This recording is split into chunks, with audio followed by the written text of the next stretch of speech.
नमो महावदन्याय कृष्ण प्रेम प्रदाय कृष्ण करुणा सिंधु दीन बंधु जगतपते गोपेश गोपिका कांत राधा कांत नमोस्तुते तप्त कांचन गौरांगी राधे वृंदावनेश्वरी वृषभानुसुते देवी प्रणमामि हरिप्रिय तवैवास्मि ना जीवामि त्वया विना इति विज्ञाय राधे त्वं नये मां चरणान्तिकं गुरुवे गौरचन्द्राय राधिकायै तदालये कृष्णाय कृष्णभक्ताय तद्भक्ताय नमो नमः वाञ्छाकल्पतरुभ्यश्च कृपा सिन्धुभ्येव च पतितानां पावनेभ्यो वैष्णवेभ्यो नमो नमः। श्री कृष्ण चैतन्य प्रभु नित्यानंद श्री अद्वैत गदाधर श्रीवासादि श्री गौर भक्त वृंद हरे कृष्ण कृष्ण कृष्ण हरे हरे हरे राम राम राम हरे हरे। मैं सर्वप्रथम मध्य गुरु पाद्म पद्म परमाराध्यतम नित्य प्रविष्टोम विष्णुपाद अष्टोत्तरशत श्रीमद् भक्ति वेदांत श्री नारायण गोस्वामी महाराज मध्य शिक्षा गुरु पाद्म पद्म परमाराध्यतम नित्य प्रविष्टोम विष्णुपाद अष्टोत्तरशत श्रीमद् भक्ति वेदांत श्री वामन गोसाई महाराज के अभय चरणारविंद में अनंत कोटि दंडवत प्रणाम ज्ञापन कर उनकी अहेतु कृपा की वांछा करती हूँ। मैं श्रीमद् भजन रहस्य तदय रचयिता ओम विष्णुपाद सच्चन श्री भक्तिविनोद ठाकुर के चरणारविंद में असंख्य कोटि दंडवत प्रणाम कर उनकी अहेतु कृपा की प्रार्थना करती हूँ। मैं समस्त वैष्णवियों के लिए यथा योग्य वंदन अभिवादन दंडवत प्रणाम करती हूँ। तदीयाम भजन रहस्य। हरे कृष्णा दीदी दंडवत प्रणाम। हरे कृष्णा हरे कृष्णा।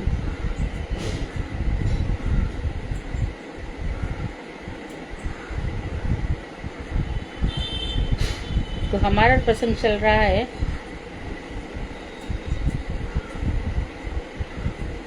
कि हे प्रभु, अपने पूर्व कर्मों के फल स्वरूप मैं इस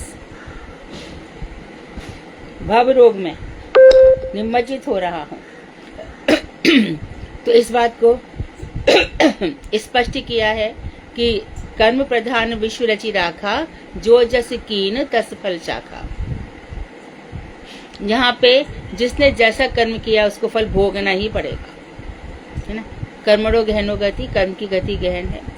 किसी को आज फल मिलता है, किसी को 10 साल बाद मिलता है, किसी को इस जन्म ना मिल करके जब वो यहाँ से प्रस्थान करता है अर्थात मृत्यु के पश्चात तब फल मिलता है। ये कर्मों की गति चलती चली आ रही है कब से? अनादिकाल से। हम ऐसा कभी नहीं था। भगवान की वाणी हमेशा याद रखो, जब अर्जुन से कहा उन्होंने तुम नहीं थे, और ऐसा कभी नहीं था जब मैं नहीं था। तो भगवान से हम निकले रहते हैं।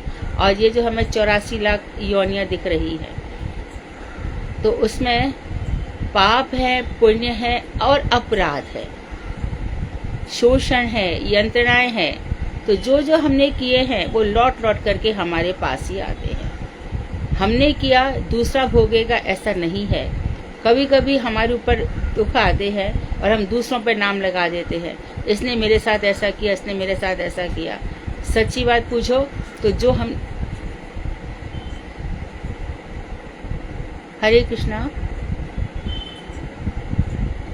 हरे कृष्णा दीदी आ रही दीदी आवाज? लेकिन मेरे गूगल से चला गया है सब। मैं इसमें देखती हूँ दीदी फेसबुक में। 1 मिनट।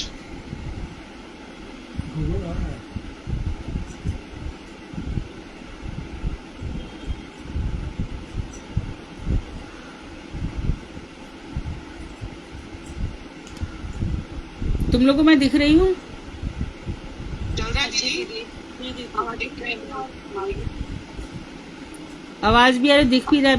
मेरे स्क्रीन से सब चला गया है। फेसबुक में आ रहा है दीदी, लाइव चल रही है। हाँ, और यहाँ भी आ रहा है ना, जूम पर भी। जी आ रहा है। हाँ, तो कोई बात नहीं, यहाँ से चला गया है सब।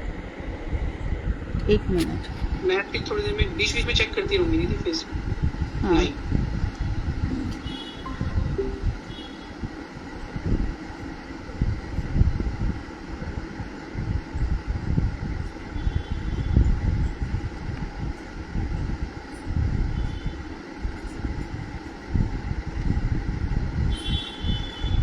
अभी दिख रहा है स्क्रीन पर। हाँ अच्छा ठीक है। हाँ, तो पाप और पुण्य ये भोगते रहते हैं, बार बार जीते मरते रहते हैं। तो ये भव रोग यहाँ पे बताया है, यही भव रोग है। हे भगवान,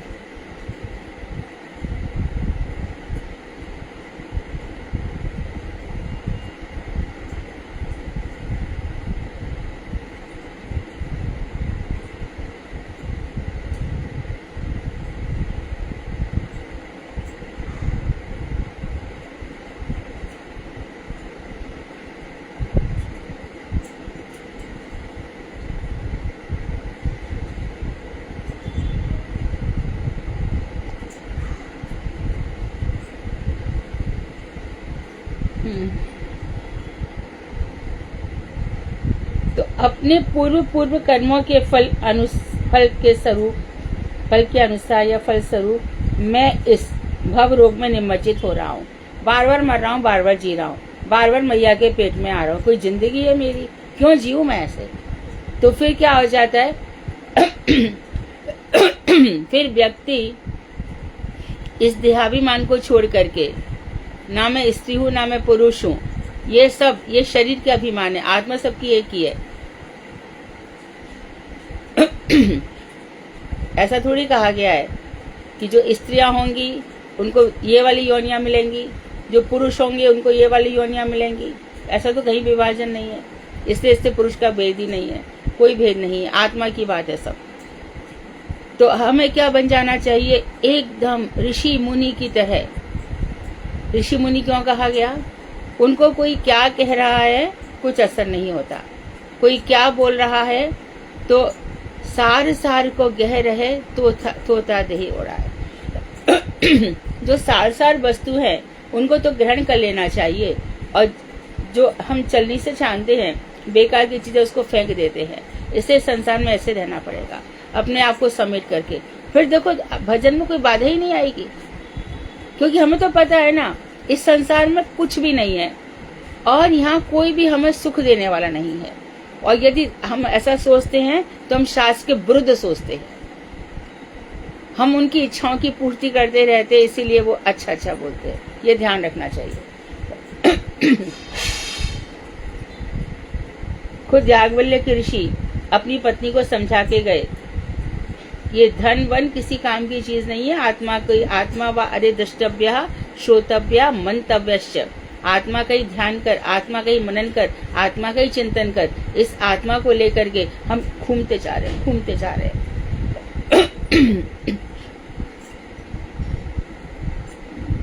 तो इस संसार में नाना प्रकार के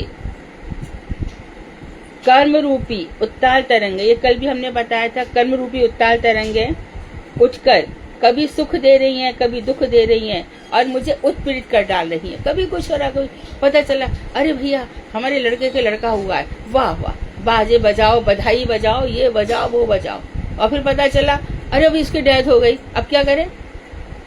तो सुख और दुख ये चलते ही रहेंगे संसार में। चक्रवत परिवर्तनते सुखानी च दुखानी च।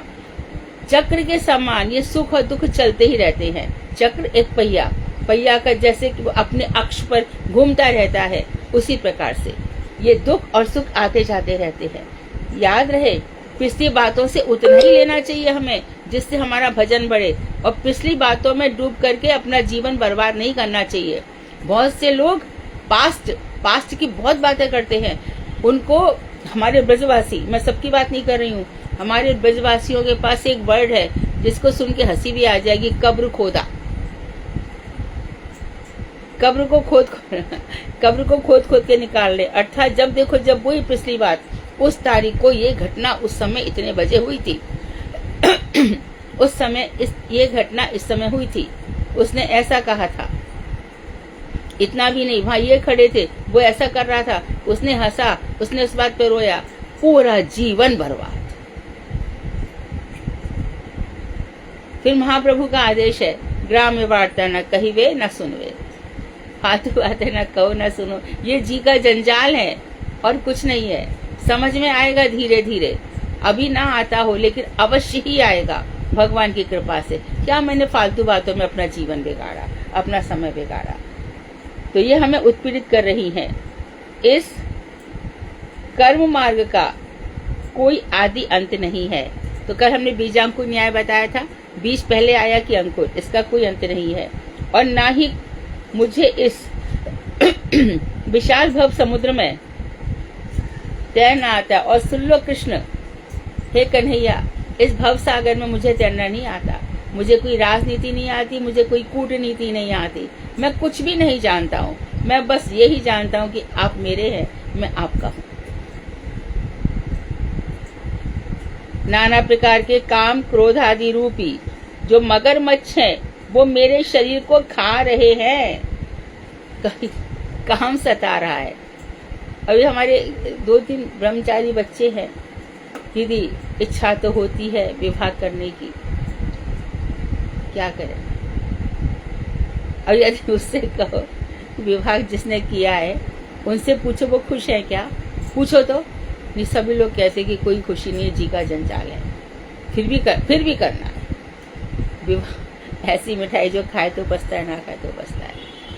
बहुत मुश्किल से समझ में आता है कि विवाह इत्यादि में कुछ नहीं रखा, जब करो तो आता है, पहले से नहीं समझ में आता। तुम कहने का तात्पर्य क्या है, काम। श्री कृष्ण गीता में कहते हैं इसी जन्म में काम वासना को खत्म कर दो। है क्या है, भगवान का भजन करो, कोई कामना सता नहीं सकती है। फिर क्रोध, कभी किसी पे क्रोध आता है, क्यों ये जीवन में, ये मेरे जीवन में कब तक मेरे पीछे लगा रहेगा, ये मर क्यों नहीं जाता है, कब तक ये मुझे सताएगा, कब तक मुझे पीड़ा देगा, आता है। हर किसी परिवार में, हर किसी के जीवन में एक न एक व्यक्ति ऐसा होता है जो दुख देता है। एक और हम कथा भी सुनते होंगे, एक और है हमारे, है ना, ऐसे मैं जनरली बात कर रही हूँ, किसी के पिताजी, किसी के माताजी, बहुत लंबा जीवन होता है, बच्चे बाहर जाना चाहते हैं भजन के लिए, नहीं जा पाते, संभालना पड़ता है। कितने ही प्रकार के, तो जब देखोगे तो हजारों प्रकार की, हर घर में हर व्यक्ति के पास अलग अलग समस्याएं हैं। मद, अभिमान, बना पता नहीं किस चीज का अभिमान करता है, काम, क्रोध, मद, फिर लोभ के कारण सेवा भी नहीं कर पाता। पहले मन में बड़ी उछाल आएगी, अरे भैया अभी जन्माष्टमी का त्योहार आ रहा है, इस बार ठाकुर जी की सेवा मैं इस तरह से करूंगा, है ना। अरे ये सब करो, फिर इतना फूलों को बिछाओ, फिर फूलों को उठाओ, फिर ये करो वो करो, क्या ही होगा इससे। एक जन्माष्टमी चली गई बेकार जीवन की। तो काम, क्रोध, मद, लोभ और ईर्ष्या किसी से मत करना। तो नाना प्रकार के काम, क्रोध आदि मगरमच्छ मेरे शरीर को खा रहे हैं, क्योंकि इनका संबंध किससे है, शरीर से। ये शरीर के धर्म है, और मन और शरीर दोनों मिलकर के ये सब चीजें होती हैं। हे प्रभु, आप मेरा उद्धार कीजिए, एकमात्र आपका ही मुझे भरोसा है, एक भरोसा एक बल। और कौन है जीवन में जो हमारे लिए खड़ा है, कोई नहीं, भगवान, उनका नाम पुकारो। अब मैं अपने बल का भरोसा परित्याग करके आपके चरण कमलों का आश्रय ले रहा हूँ। अपने भरोसे पर नहीं जी रहा मैं ये कर लूंगा, मैं वो कर लूंगा, मैं ये करके, और तो और धमकिया, तू ये करके देख, मैं तुझको ये दिखाता हूँ, चल आके तो देख, मत डरना। जिसके अंदर भक्ति का बल है, भक्ति का चित्त बल है, वो नहीं डरता, क्योंकि जो मेरे कर्म है उसका फल मैं भोगूंगा या भोगूंगी, तू है कौन। चाहे वो कोई भी रूप में हो, परिवारी जन ही होते हैं, कोई और नहीं होता। यही ऐसी धमकियां देते हैं, डरना नहीं है। तो क्यों नहीं डरना है, क्योंकि हमारे पास, मीरा के पास क्या था, मीरा के परिवार वालों ने तो ऐसा किया ना, क्या था, भगवान के नाम का बल था। तो कितने भक्तों को कितना कष्ट दिया है। हरिदास ठाकुर रुके था, कोई नहीं रुकता है, मेरे शरीर के खंड खंड कर दो। तो जहाँ पर ये देखा कि सहन शक्ति की सीमा है, मेरा भक्त इतना सहन कर रहा है मेरे भरोसे के बल पर, तो भगवान आके खड़े हो जाते हैं। माधवेंद्रपुरी के लिए क्या हुआ, आके खड़े हो गए ना, माधवेंद्र दूध पी लो। रूप गोस्वामी, सनातन गोस्वामी के लिए सबके जीवन में होता है, सबके जीवन में भगवान थोड़ी थोड़ी छटा अवश्य ही दिखाते हैं। हमें उन्हीं क्षणों को याद रख करके भजन करना चाहिए। हाँ, एक भगवान ही मेरे लिए खड़े थे उस समय, और कोई नहीं था। जब मैंने भगवान को पुकारा, चारों तरफ विपत्ति थी। आप यदि किसी से पूछो, एक पूरा परिवार लेकर के बैठ जाओ भक्तों का और पूछो आप अपनी अपनी अनुभूति बताओ, तो रोमांचित हो जाएंगे, आंखों से आंसू गिरने लगेंगे तब कि मेरे ऊपर क्या क्या भगवान ने कृपा करी। भजन रहस्य जब अपने समापन पर होगा तब हम छोटी सी क्लास और एक एक घटना सबसे बुलवाएंगे, सबसे कहेंगे, जिससे प्रेरणा मिलती रहेगी कि आपको ऐसा कब लगा कि भगवान मेरे साथ खड़े हैं। हम ये भजन रहस्य के अंत में करेंगे और सबको मौका देंगे, सबको। हमारे जो फेसबुक पे हमारे व्यूज हैं 700, हम उनसे भी कहते हैं आगे बताओ, आगे बताओ, इस संसार में बताओ कि भगवान कैसे हमारे लिए खड़े हैं।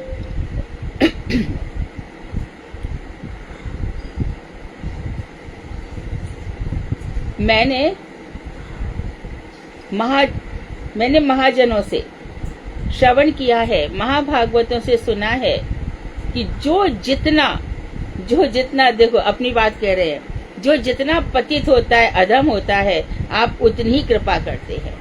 तो मैं आप समझो ना, सबसे गया बीता मैं ही हूँ, सबसे अधम मैं ही हूँ, तो आप मुझ पर कृपा करो क्योंकि आप पतित पावन हैं।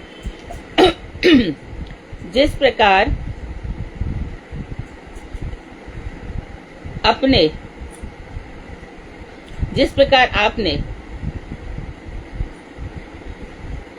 गज की अपने चक्र द्वारा रक्षा की थी, मेरी भी इस भवसागर रूपी ग्रहा मगरमच्छ से रक्षा कीजिए। तो जिस प्रकार हाथी को मगरमच्छ ने पकड़ रखा था, 60,000 वर्षों तक दोनों का युद्ध चला। त्रिकुट पर्वत पर एक सरोवर था, बहुत परेशान किया मगरमच्छ ने। तो गज ने और गज को कुछ नहीं आता था, देखो कर्म ऐसा किया था कि उसको हाथी की योनि मिली, अपनी मनमानी कर रहा था, उसको दिया गया था भगवान ने, जब उसको तेरे को राज्य दिया है तो तू राज का पालन कर, ऋषि मुनियों से आज्ञा मांग, अनुमति मांग और उसके बाद राज का त्याग करना। लेकिन उसने पहले से छोड़ दिया और भजन करने लगा, भजन नहीं ऐसी स्तोत्र पाठ करने लगा। तो कोई एक ऋषि आए थे, वो उसको एक स्तोत्र सिखा गए थे।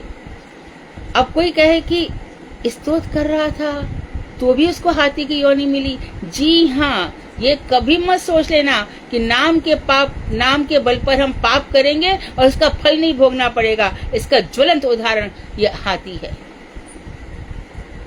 वो भी तो स्तोत्र पाठ कर रहा था ना, फिर हाथी की योनि क्यों मिली?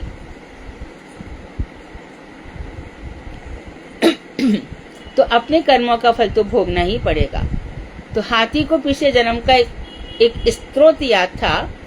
अब जब बहुत ही कष्ट में आ गया, कभी उसको लगता था मैं निकल आऊंगा, उसके सारे परिवार वाले उसको छोड़ गए। जिन हथिनियों के साथ वो रमन करता था वो हथिनियां छोड़ गई, बच्चे उसको छोड़ गए, वो अकेला पड़ गया, जूझता रहा। तब उसको पिछले जन्म का, जैसे कि हमारे जड़ भरत को, भागवत में ऐसे बहुत चीजें आती हैं, जैसे जड़ भरत को पिछले जन्म का याद रह गया कि कैसे मैं मृग बना था और कैसी मेरी दुर्गति हुई थी एक जरा सी आसक्ति के कारण। तो यहाँ भी उस हाथी को पिछले जन्म का स्तोत्र याद आ गया। अब वो तो देखो, उसमें भगवान श्री कृष्ण नाम नहीं है, राम का नाम नहीं है, ऐसा कोई नाम नहीं है, एकदम वो बस भज रहा है। लेकिन श्री कृष्ण के जो हरि हैं, हरि जो भगवान के स्वरूप है, हरि ने सोचा कि मुझे ही बुला रहा है, गरुड़ चलना पड़ेगा। गरुड़ प्रस्तुत हो गए, भगवान बैठे, चक्र लेकर के गए। तो यहाँ पर चतुर्भुज आए हैं, कृष्ण नहीं है, वंशीवादन कृष्ण ही आए हैं, आ गए वहां पर आकर के वो पुकार रहा है। और भगवान की कृपा इतनी अधिक है कि गरुड़ जी से भी गरुड़ को छोड़ दिया। कोई कहता है स्वर्ग लोग आते तक छोड़ा, कोई कहता है अंतरिक्ष में छोड़ा, और वहां से एकदम झटाक से नीचे कूद करके प्रकट हो गए। और चक्र हाथ में, 1 सेकंड नहीं देखा और सीधा चक्र चला दिया। तो ऐसे जो ग्रह को आपने मारा, ऐसे कितने ही ग्रह, काम क्रोध मद लोभ मोह, ये 6 ग्रह मेरे शरीर को जर्जरित कर डाल रहे हैं। कभी मैं इन पर हावी होता हूँ, कभी ये मुझ पर हावी होते हैं। कभी मुझे लगता है हाँ मेरा हृदय एकदम शांत है, कभी ये मेरे हृदय पर इतना अधिक विकार, हे भगवान आपका भजन, सब कुछ छूट जाता है। मैं इन्हीं के ध्यान चिंतन में लग जाता हूँ। आइए अपना चक्र लाइए और इन मेरे जो 6 मगरमच्छ इनको काट डालिए और मेरा उद्धार कीजिए। ऐसी यहाँ पर प्रार्थना है। तो अपने चक्र द्वारा जो आपने रक्षा की थी, मेरी भी इस भवसागर रूपी ग्रह से मेरी रक्षा कीजिए। प्रभो, सुना है आप दयालु की सीमा, दयालुता की सीमा है, दयालु की नहीं, दयालुता होना चाहिए, दयालुता की सीमा है। अर्थात आपके जैसा, आप देखो ना कोई तुम जैसा दयालु, तुम्हारे जैसा कोई दयालु हमने देखा ही नहीं, आपके जैसा दयालु कोई नहीं देखा।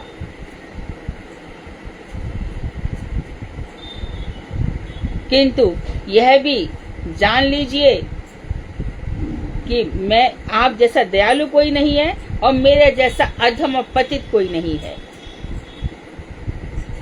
मेरे जैसा दया का सर्वोत्तम पात्र इस जगत में ढूंढने पर भी आपको नहीं मिलेगा। दया के लिए सबसे योग्य मैं ही हूँ। मैं जगाई मधाई से भी गया बीता हूँ, मैं बिष्टा की कीड़ा से भी गया बीता हूँ। हे प्रभु, लेकिन मैं आपका हूँ, आपके चरणों का सेवक हूँ, आप मेरा उद्धार कीजिए। तो ऐसा जानकर मुझ पर कृपा करें। अब वो यामुनाचार्य स्तोत्र चल रहा था, 3 हमने पढ़े, अब चौथा बता रहे हैं। भवन्तमेवा नुचरन्तिरन्तरः निरन्तरः प्रशान्तानि सोष्मनोरथान्तराः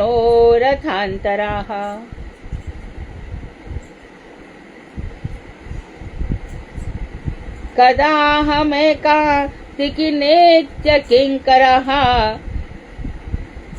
प्रहर्षयिष्यामि सनाथ जीवितम्। आपकी निरंतर सेवा द्वारा अन्य मनोरथ शमित हो जाते हैं। जब मैं आपकी क्या करता हूँ, निरंतर सेवा द्वारा, तो बहुत से मनोरथ लेकर के, अरे जाओ मनोरथ करो, वहाँ पे मनोरथ करो, गिरिराज जी की परिक्रमा, आपका ये काम हो जाएगा, मनोरथ हो गए। मुझे याद आ रहा है, मेरी माँ है ना, घर में कुछ भी होगा तो द्वारकाधीश जी के पालना मनोरथ हमेशा ही करती थी। भगवान, हमारी मधु की शादी हो जाए, मैं पालना झुलाऊंगी, मेरे बेटा की नौकरी लग जाए, पालना झुलाऊंगी, मेरे नाती हो जाए, पालना झुलाऊंगी। ये उनका पक्का ही मनोरथ था, पक्का ही मनोरथ। और उस समय क्या करते हैं, किसी ने देखा होगा, शायद किसी को सौभाग्य मिला हो, द्वारकाधीश के मनोरथ, द्वारकाधीश की लीला अलग है। वहां पर नाम द्वारकाधीश है, लेकिन सेवा चलती है जैसे कि किसी पुष्टि मार्गी है, बाल रूप की। तो जिस समय भगवान गोचारण के लिए चले जाते हैं, तो 7:30 से 8 बजे तक वहां पर जो मुखिया जी हैं, तो वहां पर होती है कि साधारण सेवा है, कि चांदी की सेवा है, कि सोने की सेवा है, चीजें उनके पास सब है, लेकिन बिजनेस एक तरह से है, चल रहा है। तो चांदी की सेवा माँ कराती थी। तो वहां पर फिर हवेली संगीत गाया जाता था। मनोरथ कैसे पूरा हो रहा है, हवेली संगीत गाया जाता था। और हवेली संगीत भगवान को रिझाने के लिए, कि जो कृष्ण है वो गौचारण के लिए गए, ये अर्थ होता था उसका। फिर वहां पे चांदी की फिरकनी चलाना, सारे गैया बच्चे बिछा दिए जाते थे और भगवान के लिए धीरे धीरे धीरे उन कृष्ण को झूला झुलाते थे। कभी कभी राधा कृष्ण को भी बैठा लेते थे, राधा कृष्ण को ही बैठाते हैं अक्सर करके वहां पे। हाँ, गोपाल मूर्ति नहीं है, राधा कृष्ण की है, तो उनको चांदी के झूले में छोटे से पालने में बैठाते हैं। और ये पालना मनोरथ है। ब्रज में ऐसे ही मनोरथ होते हैं। हमारे घर में बहू आ जाएगी तो चूंडी मनोरथ करूंगी जमुना मैया में, यमुना जी जो सखी है उनको मैया कहते, गुरुजी बहुत गुस्सा होते हैं। माँ नहीं है वो, कृष्ण की वृंदा देवी है जैसे, ऐसे ही यहाँ पर यमुना जी भगवान श्री कृष्ण की प्रेयसी है, प्रियतमा है। यदि ऐसा नहीं होता, यदि वो मैया होती तो कृष्ण वहां पर रास कर सकते थे क्या? यमुना पुलिन पे, यमुना पुलिन पे निकुंज हो सकती थी क्या? तो यमुना भी भगवान की सखी है, उन दोनों की सेवा में प्रस्तुत रहती है। तो चुन्नी मनोत होते हैं, और चुन्नी मनोत के लिए कई कथा है, लेकिन एक कथा विशेष यही है कि वसुदेव जी जब अपने सिर पर रख करके नंदलाल को लेने के, अपने पुत्र को लेके जा रहे हैं, तो उस समय यमुना जी चढ़ती चली आई, चढ़ती चली आई। क्यों? मेरे नाथ जा रहे हैं, इनका चरण स्पर्श करूंगी। तो कहते हैं कि वो जो तरंगें थी वही चून रही थी, उसी के याद में चूनी मनोरथ होता है। तो ये सब मनोरथ होते हैं, ऐसा होगा तो मैं ऐसा करूंगी। ध्यान रहे, भगवान के आगे कोई भी पर्ची नहीं डालेगा। गुरुजी बड़े क्रोधित होते थे। मनोरथ करो, कोई बात नहीं है, पूरे हो जाएं तो कर दो, दूध की धार की परिक्रमा देनी है दे दो, जो कुछ करना है, गिरिराज जी का अभिषेक करना है कर दो, लेकिन भगवान के आगे कभी भी पर्ची मत डालना कि मैं ये करूं कि मैं वो करूं। ये बहुत बड़ा अपराध है। भगवान पे छोड़ दो, भगवान चाहेंगे तो पूरी होगी इच्छा, भगवान चाहेंगे तो नहीं होगी, क्योंकि उनके यहाँ पर मंगल ही मंगल है, उनके अमंगल नहीं है। जो आज हमें ऐसा लग रहा है कि भगवान हमारे साथ ऐसा क्यों नहीं कर रहे, हमें बाद में महसूस होगा कि हमारे साथ भगवान ने अच्छा ही किया। पर्ची डालने का काम कोई नहीं करेगा कभी भी। हमारे महापुरुषों ने, महाभागवतों ने बिल्कुल मना किया है, और हमें उनकी आज्ञा में रहना चाहिए। आपका निरंतर सेवा द्वारा अन्य मनोरथ शमित हो जाते हैं। जब मैं निरंतर सेवा करता हूँ तो भगवान की सेवा ही तो मनोरथ है, और क्या सेवा करनी है। बल्लभ कुल की बलिहारी, जब देखो जब तैयारी। हमें तो क्या है, हम तो हमेशा तत्पर रहते हैं। कहो ठाकुर जी, अच्छा अब होली चल रही है, घर घर में होली गाई जा रही है, तुम्हारे मन में किसी की इच्छा होती है? अरे मेरी 4 सहेलियां आ जाए, ठाकुर खूब पिचकारी से तेरे साथ होली खेलूं, किशोरी जी खूब आज तो फूलों की होली होनी चाहिए। ये तो उत्सव है, उत्सव प्रिय श्री कृष्ण। हाँ, श्री कृष्ण उत्सव प्रिय हैं। तो ऐसे 2-4 हम हमेशा कहते हैं, 2-4 मिलकर के किया करो। जो जीवन ऐसी चला जा रहा है।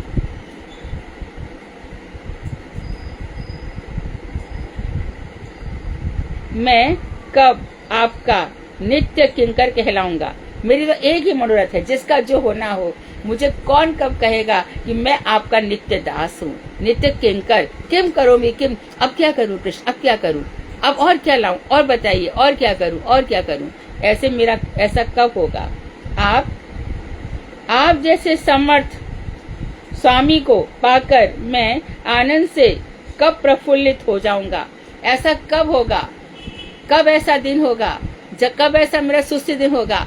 जब जब एक बार कृष्ण आगे, ब्रह्मभूत प्रसन्नात्मा न शोचति न कांक्षति, वासुदेव सर्वमिति सा महात्मा सुदुर्लभा। ब्रह्मभूत जो प्रसन्न आत्मा न शोक करता है न इच्छा करता है, वासुदेव ही सब कुछ है, ये जो जानता वही महात्मा है। महात्मा दूसरा कोई नहीं है, जो भगवान को वही महात्मा है।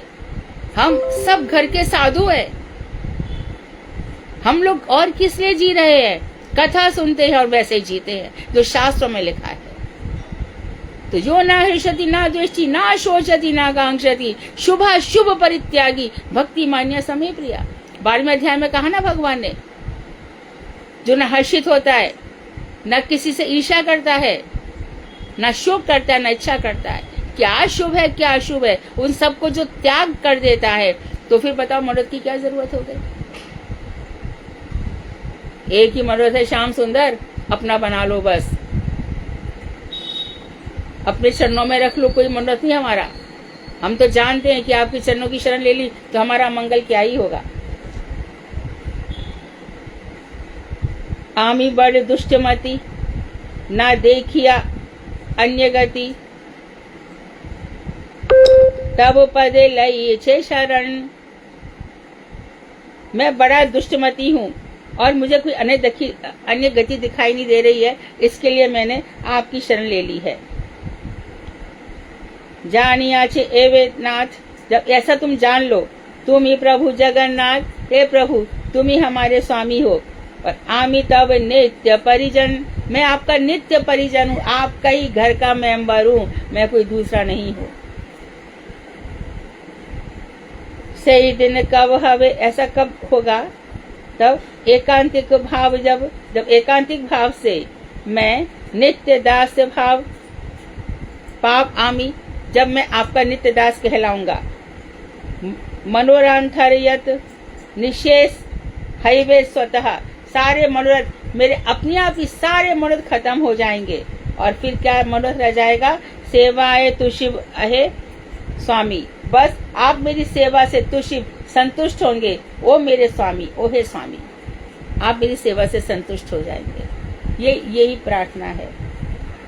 अब इसकी भजन रसवती कह रहे हैं, साधक नाम आदि का कीर्तन करते हुए प्रार्थना करते हैं। नाम आदि कीर्तन, माला चल रही है भैया, माला चल रही है, और प्रार्थना क्या हो रही है? हे प्रभु आप तो जगत के नाथ हैं, जगन्नाथ हैं, मैं आपका ही जन हूँ, कोई और थोड़ी, मैं आपका ही हूँ। सोच लो, राबरी बिगारी, राबरी बिगारी जो बिगारी बिगड़ेगी कहा, कहो लोक वेदी की ना, लोक कहा कहेगो।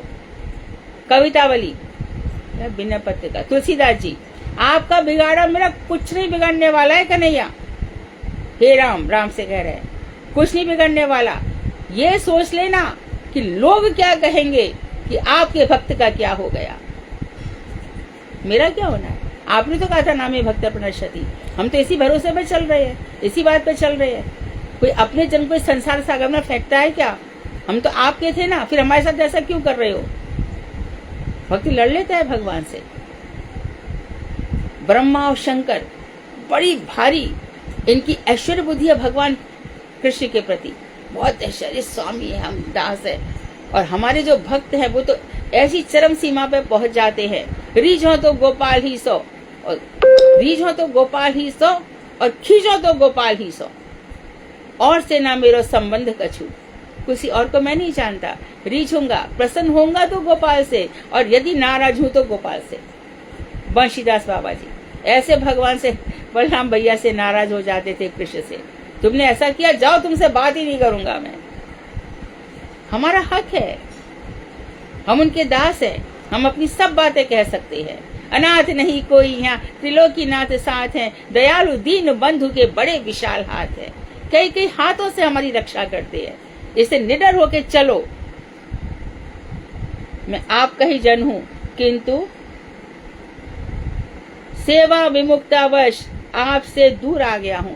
मैं आपकी सेवा नहीं करना चाहता था, अपनी सेवा करने आया। मुझे इस शरीर में बड़ा सुख मिल जाए, मुझे ये संसार में बहुत सुख मिल जाए, बस इसलिए संसार में आपने मुझे फेंक दिया। जा, दिया सुख, जा देख ले कितना सुख है, इसलिए मैं यहाँ पर आ गया।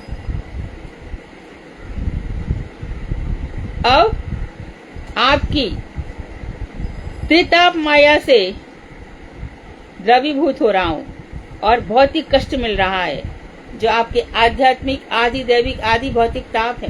सनातन गोस्वामी का दूसरा प्रश्न यही था, ये तीनों ताप मुझे क्यों सताते हैं? आपने मुझे फेंक दिया, देखा। और देखो सनातन गोस्वामी पाद है ना, जब आ गए तो रास्ते में न खा रहे ठीक से, न प्यास हो रही है। ये साधक की स्थिति ऐसी हो सकती है, तो उसमें कैसा उनके कंडूरों खुजली मचने लगी। महाप्रभु ने देखा था क्या? महाप्रभु भावग्राही है, वो शरीर को थोड़ी देखते हैं। शरीर को कहाँ देखा? तो उनका आलिंगन करते थे। तो सनातन गोसाई कि मुझे अच्छा नहीं लगता, उन्होंने जगदानंद पंडित से कहा। तो जगदानंद बोले तुझे तो इतना ही खराब लगा, तू वृंदावन चला जा। तो उनको पता नहीं, महाप्रभु तो अंतर्यामी है, कल का छोकरा तेरे को आदेश देगा। इसलिए जूनियर लोग कभी भी सीनियर्स को इंस्ट्रक्शन ना दे, आप ऐसा कर लो, आप वैसा कर लो, आपको ऐसा करना चाहिए, वैसा करना चाहिए। और वैसे भी बिना पूछे किसी को कुछ नहीं बताना चाहिए। और बाद में भी सनातन को सही बात नहीं का, इससे अच्छा तो मर ही जाओ। महाप्रभु तो मानते ही नहीं है। तो महाप्रभु ने क्या कह दिया, सनातन अपना ऐसे शरीर देने से या आत्महत्या करने से यदि कृष्ण मिल जाते हैं तो मैं 100 बार करूंगा। तो कृष्ण प्रेम हमें चाहिए, इसलिए प्रयोजन हमारा कृष्ण मिलने का नहीं है। कृष्ण को तो दुर्योधन भी देख रहा है, शिशुपाल भी देख रहा है, दंतभक्त, कितने राक्षस देख रहे हैं, क्या हो जाएगा देखने से। कृष्ण दर्शन तभी गुरुदेव कहते हैं, कथाओं में कहते हैं, कृष्ण दर्शन देगा तो क्या हो जाएगा, प्रीति प्रेम होना चाहिए उनके साथ। तो त्रिताप से दग्धीभूत हो रहा हूं, मेरे जैसे दुर्गति प्राप्त जन को अपने चरण कमल प्रदान कर दो कृष्ण। बड़ी अभी तक तो अच्छा खासा शरीर चल रहा था, अब इंद्रियां शिथिल हो गई, कान में सुनाई नहीं पड़ता, आंखों में दिखाई नहीं पड़ता, मर मर गए शरीर, आशा तृष्णा ना मिटी, कह गए दास कवि। शरीर मरने को एक बार बार मरते हैं, पर आशा। तो पिंगला दत्तात्रेय ने पिंगला वेश्या से क्या सीखा, आशा ही परमम दुखम नैराशी परमम सुखम। आशा करती रही कोई आएगा, कोई नहीं आया, पर अब मैं देख रही हूँ कि वैराग्य हो गया मुझे, और अब मैं कृष्ण की भक्ति कर रही हूँ।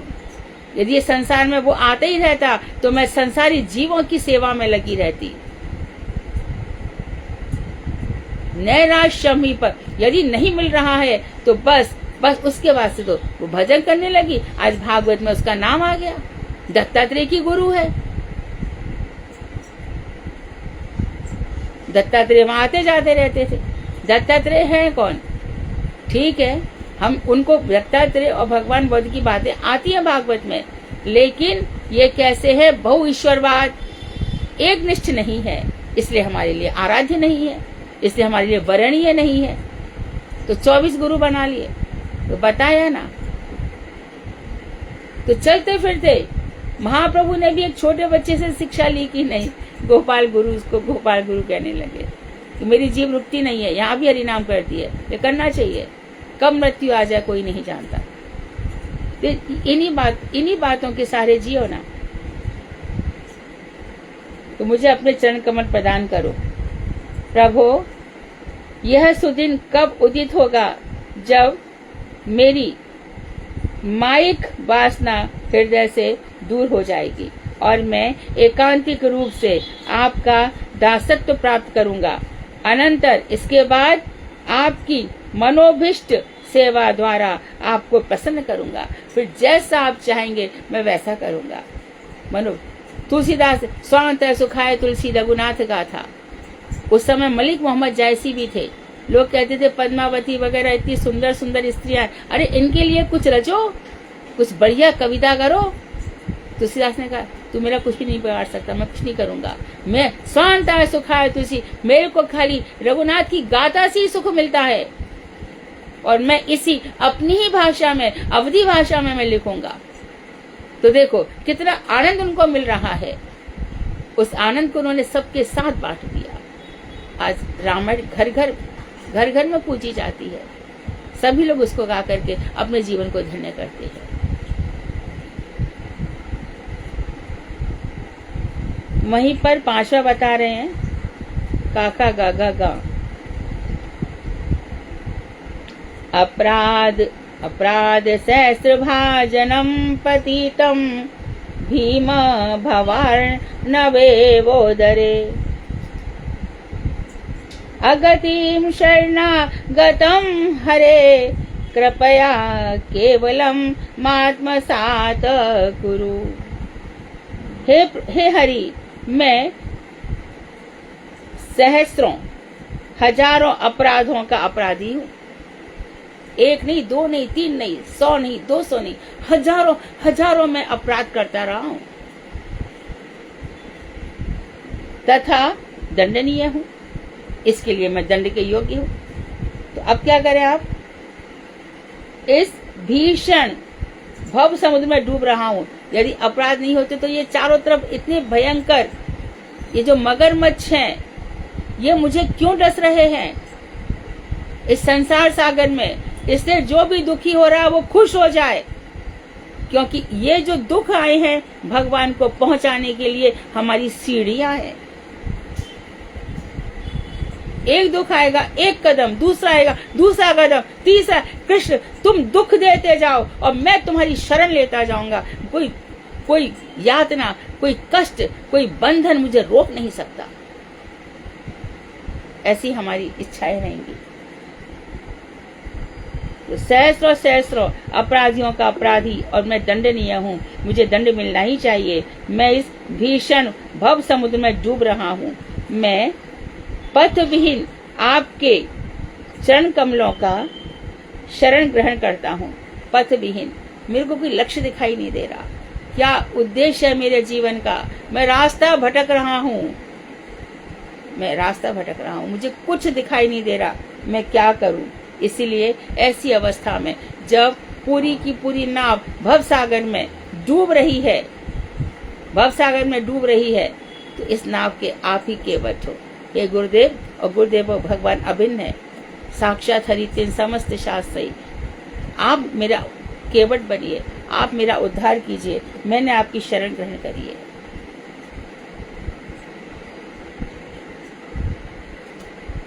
कृपया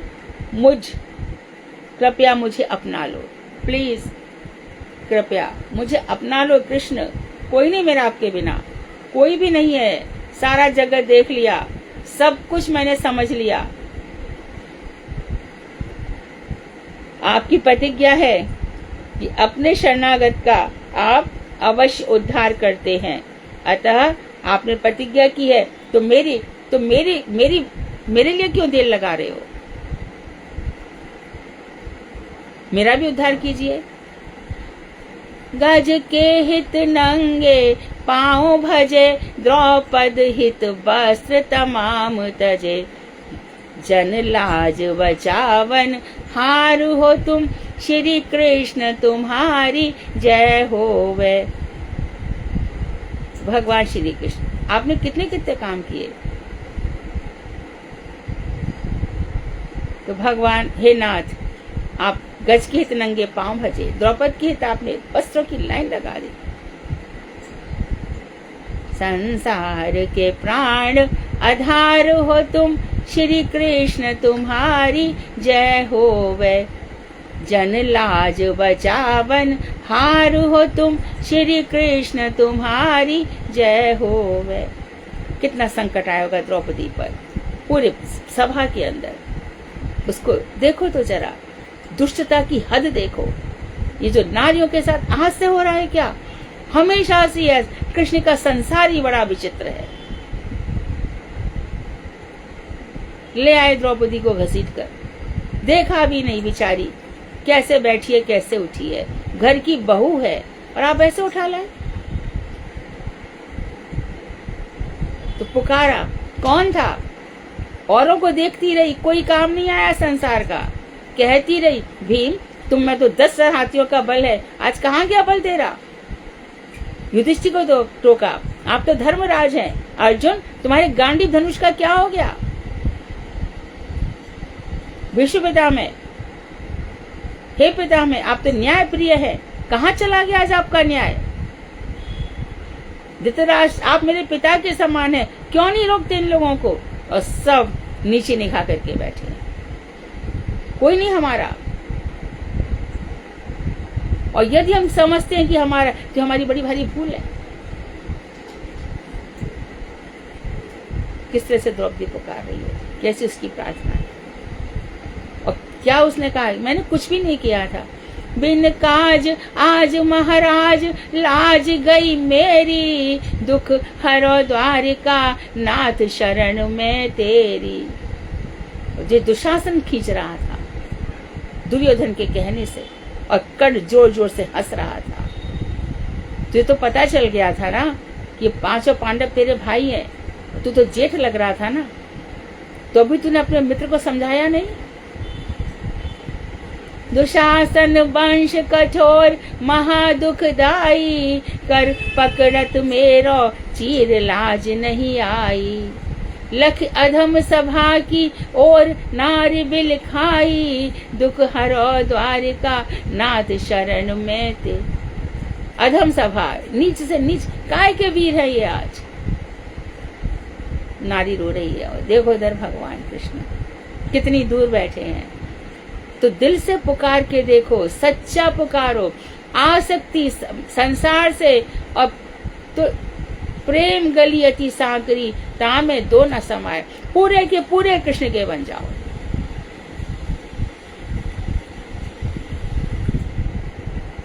मैंने आपको बताया था, मैं बार बार इसलिए बताती हूँ हिम्मत देने के लिए। जब मेरे दादाजी यहाँ अब प्रकट हो गए, तब मेरी दादी है ना, तो मई में जाती थी, हम अम्मा कहते थे, अम्मा। तो लाली यहाँ पे आ, मैं कहा अम्मा बैठ मेरे पास। मैं कहा बोलो, मैं विधवा नहीं हूँ। अम्मा कैसे? मेरे पति तो कृष्ण है। और वो इसी सहारे जी गई, 92 ईयर्स रही। और जब उनकी मृत्यु हुई तो खुद ही बेड से उठ करके नीचे लेट गई। वहां तो पलंग होते हैं ना, बांध के बुने हुए, वहां उठी और नीचे लेट गई। पूरा जीवन उन्हीं की शरण में रहो।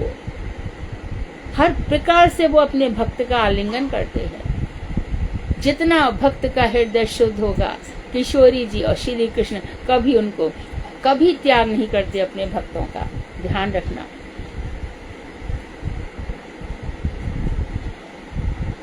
तो शरणागत का आप अवश्य उद्धार करते हैं, अतः मेरा भी उद्धार कीजिए। आमी अपराधी जन सदा दंड दुर्लक्षण, सहस दोषे दोषी। मैं अपराधी हूँ, हजार दोषों से दोषी हूँ। सारे दुर्लक्षण मेरे अंदर है, मैं दंड के योग्य हूँ। भीम भरण अब उदरे, जो भयंकर ये भव सागर के गर्भ में मैं पतित पड़ा हूँ। और विषम घोर इस संसार में मैं पतित पड़ा हूँ। गतिहीन गति अभिलाषी, मैं गतिहीन हूँ और मैं गति चाहता हूँ। हे कृष्ण, मैं गति चाहता हूँ। हरि तब पद द्वय शरण लईनु भय। हरि, मैंने आपके दोनों चरण की शरण ले ली है।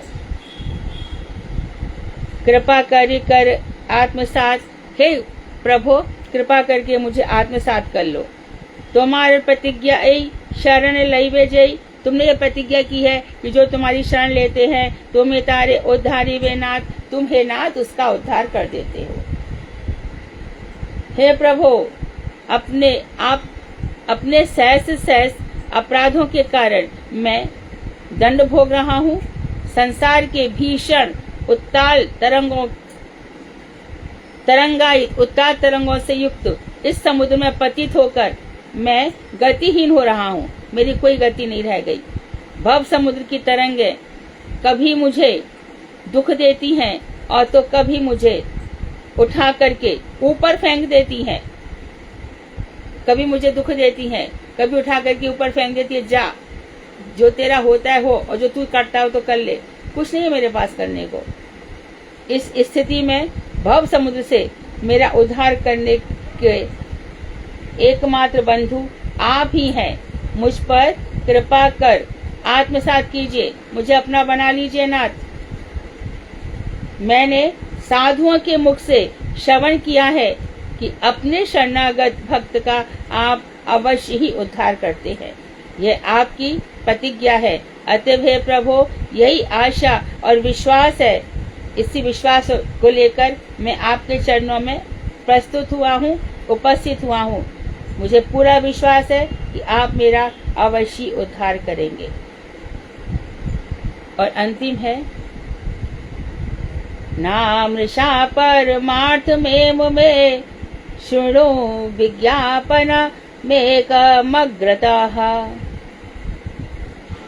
यदि मे न दैष्यसे ततो दयनीयस्तवनाथ दुर्लभाः। अंतिम बता रहे हैं, हे हरि, आपके चरण कमलों में मैं एक विज्ञप्ति निवेदन कर रहा हूँ। क्या उसमें तनिक भी मिथ्या नहीं है? मैं जो कुछ कह रहा हूँ नाथ, इसमें जरा भी झूठ नहीं है। आप यदि मुझको दंड दे दें, दंड करें या ना करें, किंतु परमार्थ परिपूर्ण प्रार्थना यही है कि आपको मुझ जैसा दया का पात्र अन्यत्र इस संसार में दूसरा कोई नहीं मिलेगा। आप मुझे जो कुछ करें, दंड करें, कृपा करें, यह आपके ऊपर है, परंतु इतना बता दे रहा हूँ कि जो दया, यदि आप दयालु हैं और दया का पात्र, आपको मुझ जैसा नहीं मिलेगा, क्योंकि मैं जैसा भी आपका हूँ। अपने को कोई दुख देता है क्या? मैंने गुरुदेव से एक बात यही कही थी, गुरुदेव यदि हम आपके हैं तो आपने हमें संसार में कैसे देख सकते हो?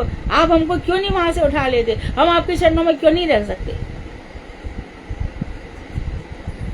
यदि आप कहते हो कि बेटी मैं हूं तेरा, तो फिर आपने मुझे यहाँ पे इस संसार में मैं क्यों रहूं यहाँ पर?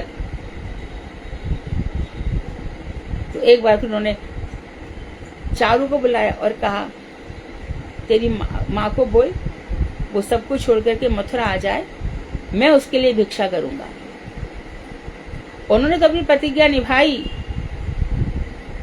परंतु वास्तव में हमारे अंदर ना जाने कैसी कैसी, माँ जाऊंगी, कहाँ स्कूल होगा, कैसे होगा, मैं मेरे लिए गुरु जी भिक्षा क्यों करें, ये सब फालतू के प्रश्न मेरे दिमाग में आ गए। जो होता देखा जाता। उन्होंने हमारे मम्मी में शिव सिंह जी उनसे कहा मधु मेरी परीक्षा में फेल हो गए। तो भगवान और गुरु वैष्णव हमारी रक्षा के लिए खड़े हैं। यहाँ भी यही कहा, मैं झूठ नहीं बोल रहा हूं। आप जो भी करें तो आपका निज जन हूं मैं, निज सेवक हूं, उद्धार कीजिए मेरा।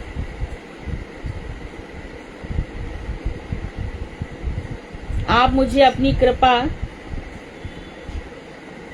कटाक्ष का भाजन पात्र बनाइए, कृपा कटाक्ष का भाजन बनाइए, अन्यथा आपके नाम बदनाम हो जाएगा। ये भक्त की बात है। आपने कृपा नहीं करी तो जो आपने कह दिया है ना कि मैं शरणागत का रक्षक हूँ, और आपने अपनी प्रतिज्ञा पालन नहीं की, तो आप बदनाम हो जाओगे। सोच लेना, हम तो आपके हैं और आपके निजनों पर इतनी तकलीफ है, दुनिया क्या कहेगी? बड़ा भगवान करते थे, भगवान ने तेरी रक्षा करी क्या? एक बार ऐसा ही हो गया, दो भाई थे, एक तो भक्त था, एक भक्त नहीं था, दोनों चले रास्ते में। सभी महात्मा मथुरा में हमने खूब कथा सुनी कई बार, जब चलते थे, मैं शॉर्ट में बता रही हूँ, दोनों चलते थे तो जो भक्त था उसको कष्ट ही कष्ट मिलते थे, और जो अभक्त था वो बड़े सुख भोग रहा था। तो उनको समझ में नहीं आया कि मेरे साथ ऐसा क्यों होता है। और जिस समय वो बड़ा भाई छोटे भाई की मजाक बना रहा था, हंस रहा था, उस समय छोटे भाई को और एक कांटा लग गया और रास्ते में एकदम पैरों से खून निकल पड़ा। बड़ा भाई बोला और भर ले, और भज ले भगवान का नाम, और कर ले विश्वास, यही होगा। अरे भगवान करके कुछ नहीं होता। बस ये उसका अंतिम भोग था जो पिछले जन्मों का था, और ये अंतिम भोग उसका सुख का था जो पिछले जन्मों से हो रहा था। आज से दोनों का जीवन ही बदल गया। तो भगवान जिसको हम सुखी देख रहे हैं ना, उसका कुछ बाकी है पिछले जन्म का, वो भोग रहा है। अब जो उसने कष्ट दिए हैं अब वो शुरू हो गए, तो अब के प्रेजेंट जो अब दे रहा है इतने दिनों से, और पिछले जन्म के, ये सब इकट्ठे हो जाएंगे। अब इकट्ठे होकर के जो ऊपर चढ़ा है ऐसा धड़ाम से नीचे गिरेगा। जिस समय कुछ अच्छा चलता रहता है ना, कुछ नहीं सोचता, इतनी जवान चलती है हाथ भर की, इतने बैक आंसर, इतने बड़े बोल, कुछ नहीं चलता है।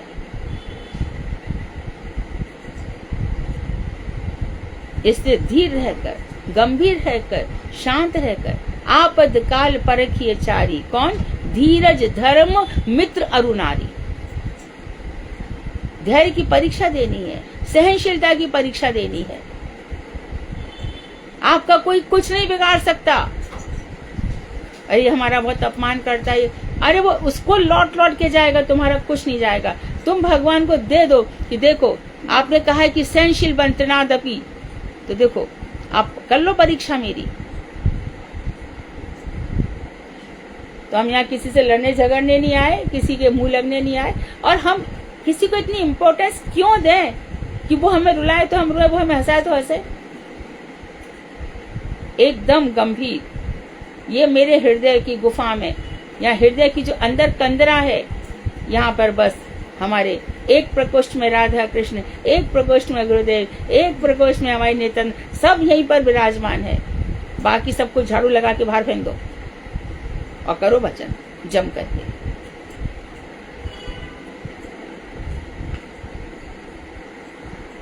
ठीक है,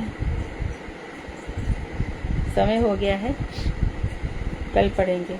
वांशा कल्पतरुभ्यश्च कृपा सिन्धुभ्येव च पतितानां पावनेभ्यो वैष्णवेभ्यो नमः।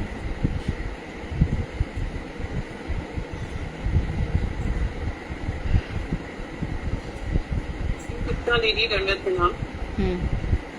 दीदी हर कोई अपने कर्म फल भोगता है, अच्छे या बुरे, जैसे भी, जैसे भीष्म पितामह के विषय में भी सुनते हैं। द्रौपदी को इतना कष्ट क्यों आया, विशेषकर चीर हरण क्यों हुआ दीदी उसके साथ? ये जो द्रौपदी तो देखो यज्ञ से आई थी और उनको याज्ञ सेनी भी कहा जाता है, लेकिन ये जो पांडवों का पूरा या पांडव परिवार का पूरा की पूरा, गुरुदेव कहते हैं कि हमारे लिए आदर्श है। कुछ कोई भी कष्ट हो, कुछ भी हो, भगवान का नाम पुकारो। पर द्रौपदी को इस समय महाभारत भी होना था, इसलिए कुछ घटनाएं घटित हुई तो द्रौपदी उनका माध्यम बनी, चीरहरण हुआ। द्रौपदी ने कहा था दुर्योधन को, अंधों के पुत्र अंधे ही होते हैं। तो ऐसे कुछ कुछ घटनाएं घटित हुई, वो कृष्ण की इच्छा से ही हुई। ठीक है दीदी, हरे कृष्ण। हरे कृष्णा दीदी, मैडम। दीदी ये जो अंधे का पुत्र अंधा, ये तो कहीं पे एक सुनाई थी, ये ने कहा था, द्रौपदी ने नहीं कहा था। क्या? जो अंधे का पुत्र अंधा, ये द्रौपदी ने नहीं कहा था, ये भीम ने कहा था। कहाँ से पढ़ लिया तुमने? दीदी कथाओं में सुना है। किसकी कथा में सुना? दीदी आप ये तो याद नहीं, जैसे नहीं, बिल्कुल गलत कह रही हो। अच्छा, तो भीम ने नहीं कहा, ये द्रौपदी ने ही कहा। ऑफ कोर्स, महाभारत उठा करके देखो, जब पूरी पता नहीं। हाँ, तो नहीं पता है तो फिर बीच में नहीं बोलना चाहिए। क्षमा कीजिए दीदी, मैंने बस अपना डाउट क्लियर किया। नहीं, डाउट क्लियर नहीं किया, तुमने कहा कि नहीं, भीम ने कहा था। नहीं दीदी, ऐसा नहीं कहा मैंने कुछ पूछा था दीदी। जब हस्तिनापुर में महल ऐसा बन गया जिसमें जल में थल और थल में जल था, द्रौपदी ऊपर महल के झरोके पे बैठी थी और दुर्योधन क्या कर रहा था कि जहाँ पे जल था, लग रहा था भूमि है तो गिर जाता था, और जहाँ पर जल है वहां लगता था भूमि है, तो उल्टा सीधा करके चल रहा था। तब द्रौपदी ने कहा था। भीम क्यों कहेंगे? मानव ने बनाया था क्या? हाँ, महल किसने बनाया था दीदी ऐसा? हाँ, मैं दानव द्वारा बनाया गया था। वहाँ पे पूरा की पूरा खांडव वन था, और खांडव वन कैसे बन हटे, तब भगवान ने मैं दानव को बुलाया था और वहाँ पे आग लगवा दी थी, तो मैं उस आग को पी गए थे मैं दानव, उसके बाद ये बना है, खांडव वन जलाया है, उसके बाद बना है।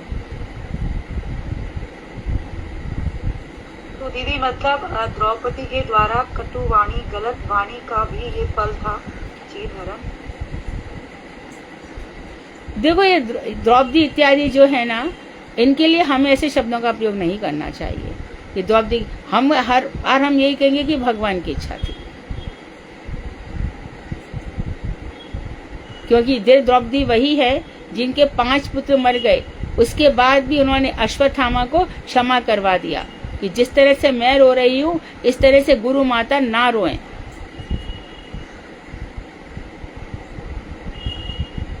इनका बहुत बड़ा उदाहरण है द्रौपदी का ना, करुणा और दयालुता का। बिल्कुल दुख में विलाप कर रही है और दूसरे माता के कष्ट को पहले ही से समझ लिया और रोक दिया, नहीं ऐसे मत करो। सुधा, ये पढ़ना गूगल पे, अंधे के पुत्र अंधे होते हैं, किसने कहा था? तो कम से कम निशा का जीवन, नहीं दीदी द्रौपदी ने कहा था। नहीं, तो निशा का जो एक कॉन्सेप्ट है वो कम से कम क्लियर तो हो जाए, वो बोल रही मैंने कथाओं में सुना था, इसका मतलब सभी लोग वैसा कह रहे हैं। नहीं दीदी, जैसा आप कह रहे हैं वो सही है। नहीं, मैं ऐसा नहीं कह रही हूँ। तुमने कहा कथाओं में, मैंने कहा तुमने कहाँ सुना, तुमने कहा कथाओं में सुना था। जी दीदी, दीदी भीम बोला निशा दीदी ने ना, भीम। तो हाँ। हो सकता है कोई आपस में महिलाओं की कोई छोटी मोटी सभा बैठी हो, वहाँ कोई ऐसी बात हुई हो, वरना आज तक हमने कभी नहीं सुना, द्रौपदी ही सुना है हमेशा। कौन सी कथा में? और वो कथा भी नहीं कह रही, कथाओं में कह रही है।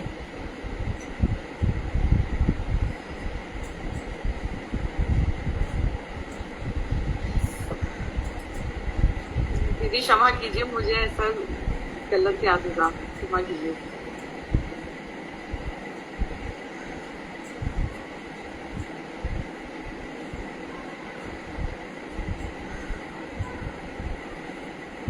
हरे कृष्णा दीदी। हाँ। दीदी, दुर्योधन को भगवान ने माया का दर्शन कब करवाया था?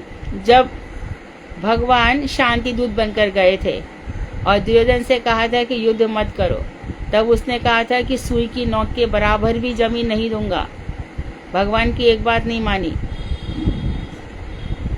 तब दुर्योधन ने कहा अपने कंचू की द्वारपाल से गृह्यताम इदम, इस कृष्ण को पकड़ लो। तब भगवान ने अपनी माया दिखाई, कभी छोटे हुए कभी बड़े हुए। नेट पे भी द्रौपदी है दीदी, नेट पे भी द्रौपदी नहीं कहा है, वचन उनका ही है, अंधे का पुत्र अंधा। यदि निशास्त्र से पूछती ना कि मैंने ऐसा सुना है कभी भीम का, उसने एकदम कहा ये बात तो भीम ने कही है। मैंने कहा कहाँ सुना? तो उसने कहा हमने कथाओं में सुना है।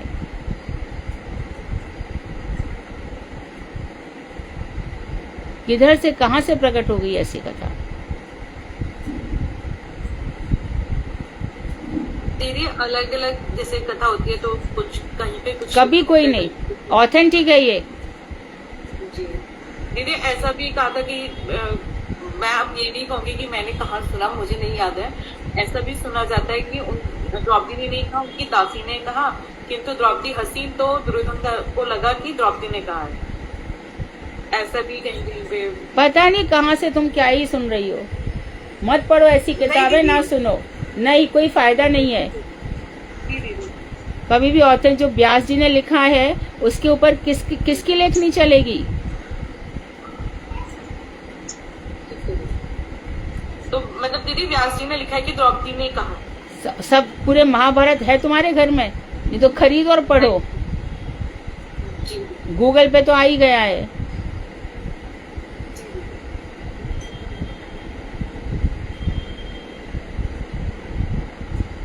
हरे कृष्ण दीदी, बहुत प्रणाम दीदी। रसाभास दोष क्या है? रसाभास दोष जहाँ पे रस नहीं है पर रस जैसा लगता है उसको रसाभास दोष कहते हैं।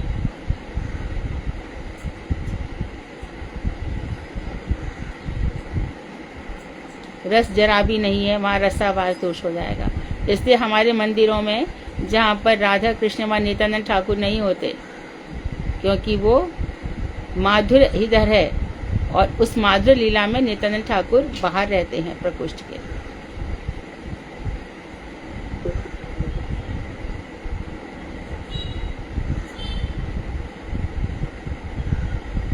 ऐसी बातें नहीं कहनी चाहिए जो हम हास्यास्पद हो जाएं, लोग हमारी मजाक बनाएं, कभी ऐसा नहीं बोलना चाहिए। जी मैं आगे से ध्यान रखूंगी।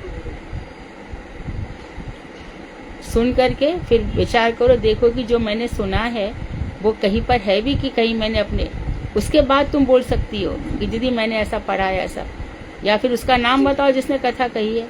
तुम लोग को तो सब पता रहता है, बताओ किसने कही है और उसको जाके दिखाओ महाभारत। जी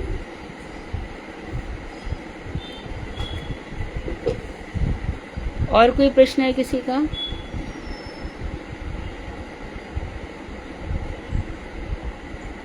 चैतन्य भागवत आज 6ठा अध्याय कौन पढ़ रहा है? 6ठा अध्याय शालू दीदी करेंगी दीदी आज। पढ़ो शालू। दीदी हरे कृष्ण प्रणाम। पढ़ो। ओम ज्ञानांजन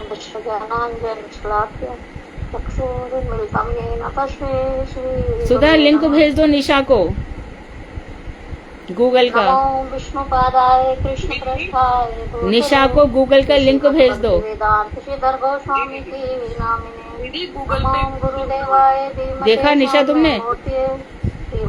देख लिया? श्री भक्ति श्री रूप सिद्धांति प्रभवे श्री महात्मने निशा को गूगल का लिंक भेज दो। विष्णुपादाय राधिकाय प्रियात्मने राधिकाया, हाँ। वेदांत नारायण गोस्वामी के नामिने हे कृष्ण करुणा सिंधु दीन बंधु जगतपते गोपेश गोपिका कांते राधा कांते नमोस्तुते तप्ति कांचन गौरांगी राधा वृंदावनेश्वरी विश्वानुसुते देवी प्रणमामि हरे प्रिय।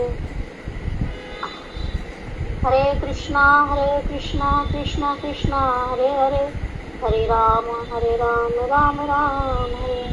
सर्वप्रथम मैं अपने परम पूज्य सिद्धंडी स्वामी ओम विष्णुपाद अष्टोत्तर की भक्ति वेदांत श्रीधर गोस्वामी परम पूज्य गुरुदेव ऐसे बोलो। मैं सबसे पहले परम पूज्य गुरुदेव, फिर बोलो तीदंडी स्वामी।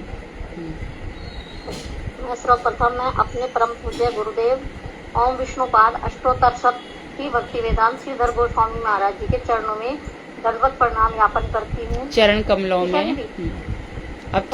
में दंडवत प्रणाम ज्ञापन करती हूँ।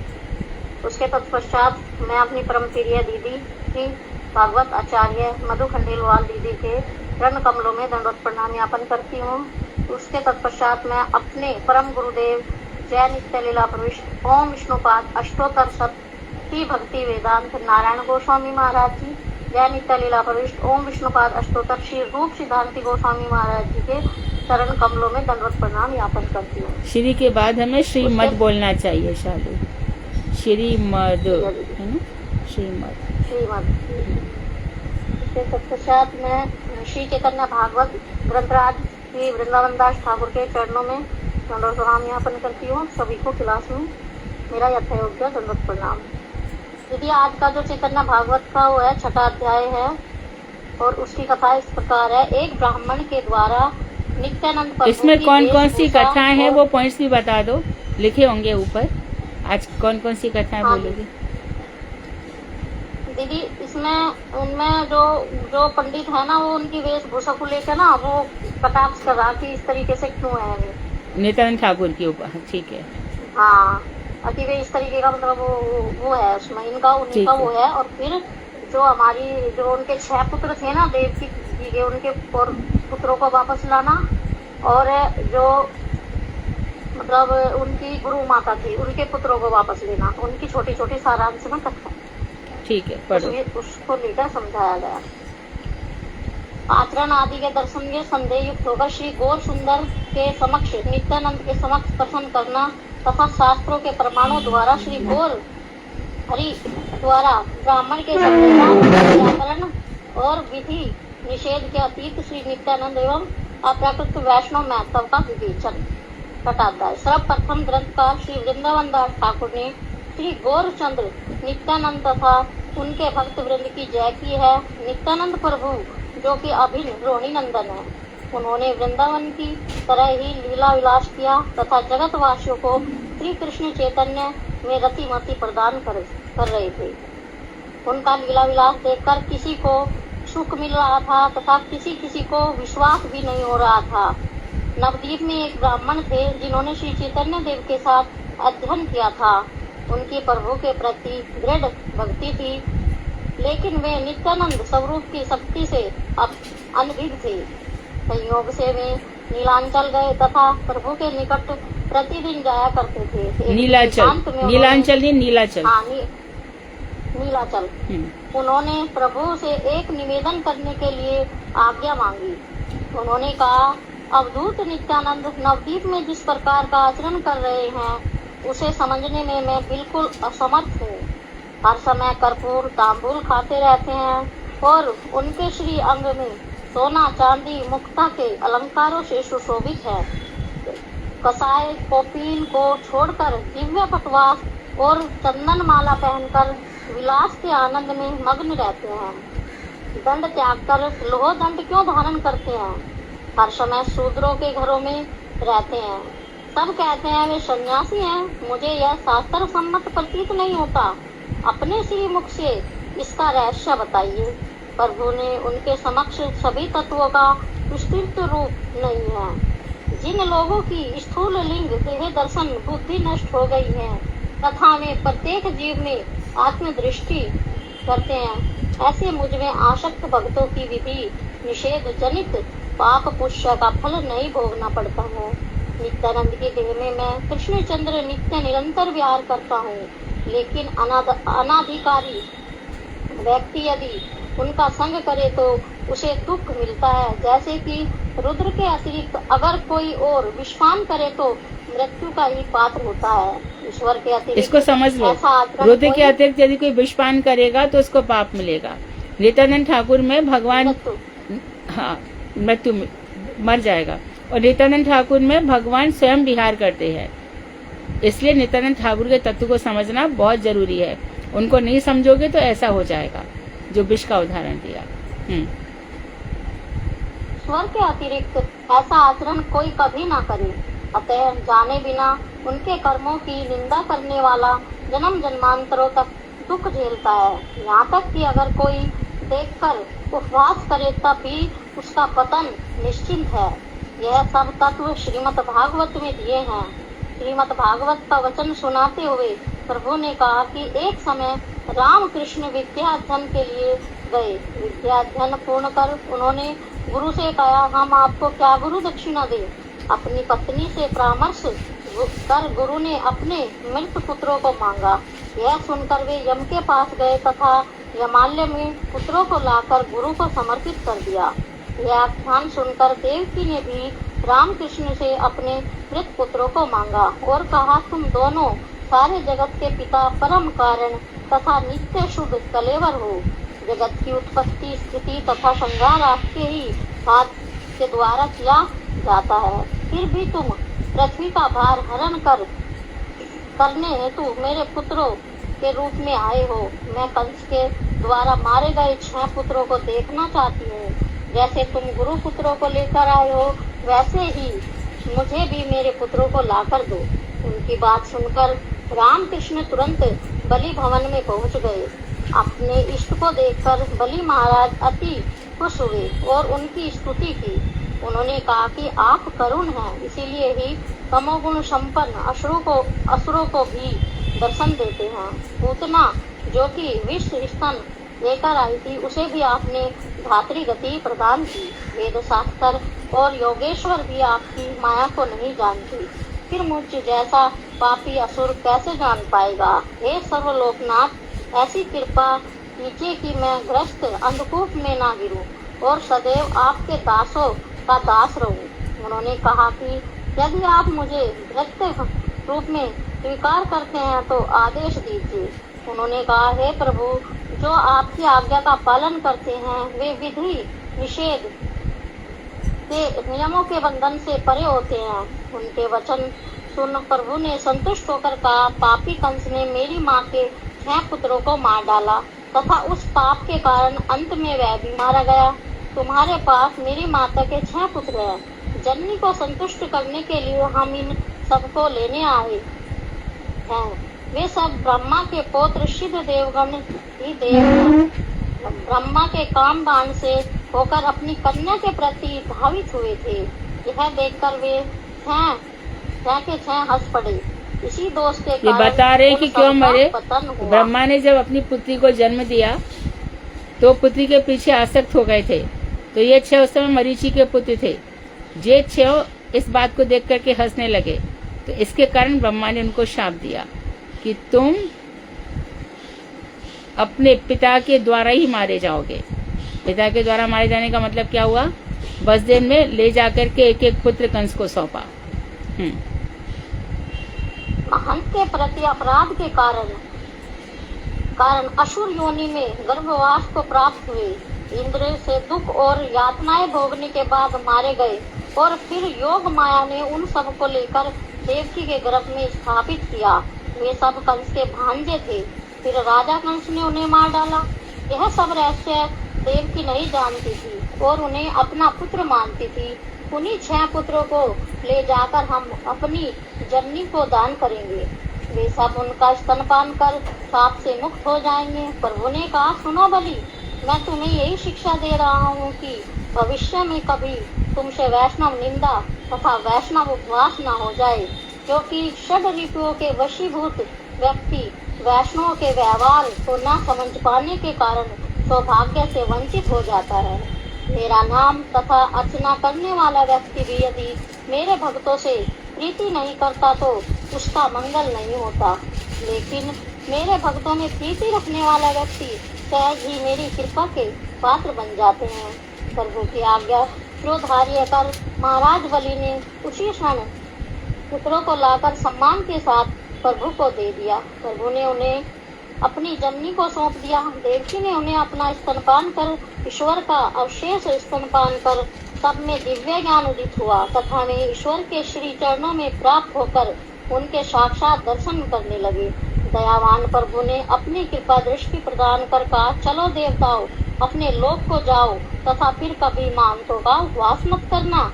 ब्रह्मा के पास जाकर अपने अपराध के लिए क्षमा मांगो। प्रभु की आज्ञा को ग्रहण कर तथा पिता माता और राम और कृष्ण के चरणों में प्रणाम कर अपने लोक को गए। अपने संदेह का परित्याग करो। अल्प भाग्य से नित्यानंद स्वरूप को जानना असंभव है। पतितों के उद्धार के लिए उनका अवतरण हुआ है। बिना समझे अगाध की निंदा करने से विष्णु भक्ति में रुकावट आती है। तुम नवदीप जाकर यह बात सबको समझा दो। जो नित्यानंद से प्रीति करते हैं, यथार्थ में वे मुझसे ही प्रीति करते हैं। नित्यानंद यदि मदिरा यवनी भी ग्रहण करते हैं तब भी वे ब्रह्मा के वंदनीय हैं। प्रभु के वचन सुनकर ब्राह्मण के संशय का मोचन हुआ तथा नित्यानंद कर्णों में विश्वास सुदृढ़ हुआ।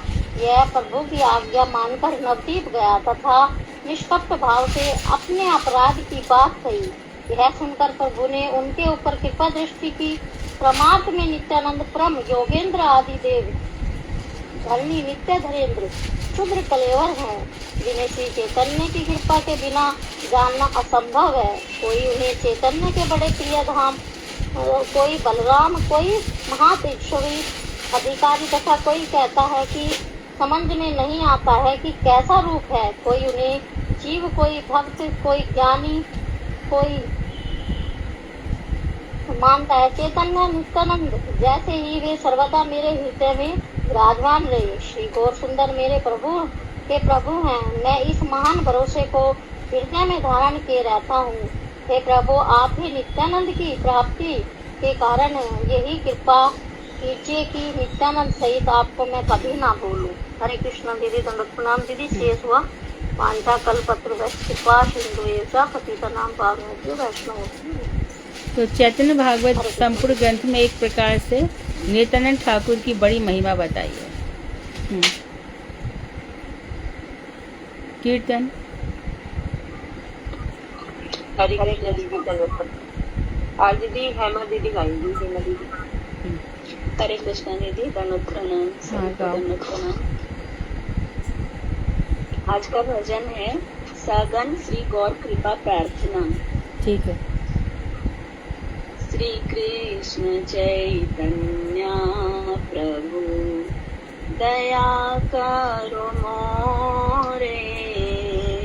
श्री कृष्ण चैतन्य प्रभु दया करो मोरे। तुम बिना के दयालु जगत संसारे। तुम बिना के दयालु जगत संसारे। पतित पावना हेतु तव अवतारा। मौसम पतित प्रभु न पाइबे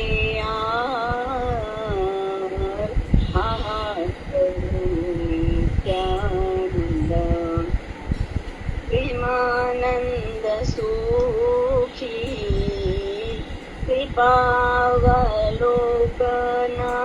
करो। आमी बड़ दुखी दया करो सीतापति अद्वैत गोसाई तव कृपा बले पाई चैतन्य निताई महास्वरूप सनातन रूप रघुनाथ घट जुग श्री जीव प्रभु लोकनाथ दया करो सियाचार्य प्रभु श्रीनिवास रामचंद्र संग मांगे नरोत्तम दास दया करो प्रभु परम श्रीदयित दास वैष्णवेर कृपा मांगे धाम दास दया करो गुरुदेवा पतित पावन श्री चरण सेवा मांगे एक गीत गान श्री कृष्ण चैतन्य प्रभु दया करो मोरे तुम बिना के दयालु जगत संसारे श्री कृष्ण चैतन्य प्रभु दया करो मोरे श्री कृष्ण चैतन्य प्रभु। अनुवाद पढ़ दो। हे श्री कृष्ण चैतन्य महाप्रभु, आप मुझ पर दया कीजिए। इस संसार में आपके समान दयालु और कौन है प्रभु? आपका यह अवतार तो पतितों का भी उद्धार करने के लिए ही हुआ है। अतः मेरे समान पतित व्यक्ति आपको इस जगत में दूसरा नहीं मिलेगा। हे नित्यानंद प्रभु, आप तो सर्वदा महाप्रभु के प्रेमानंद में मस्त रहते हैं। कृपा पूर्वक मेरे प्रति भी दृष्टिपात कीजिए, क्योंकि मैं बहुत दुखी हूँ।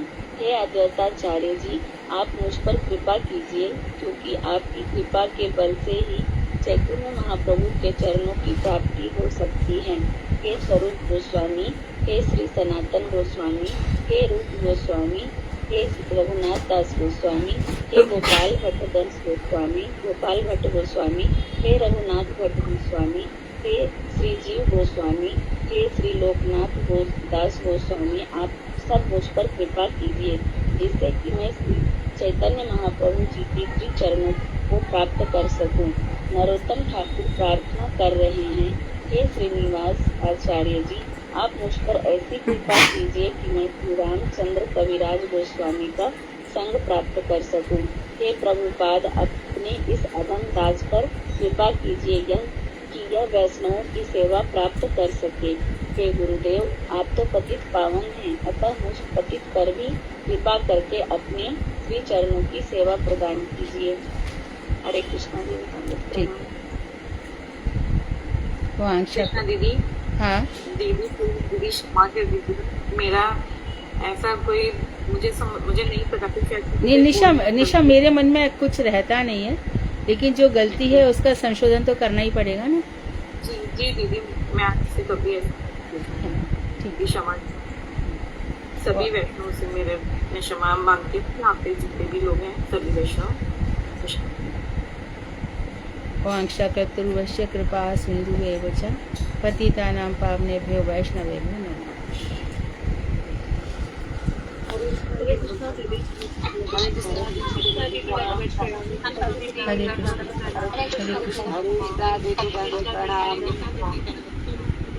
हरे कृष्ण।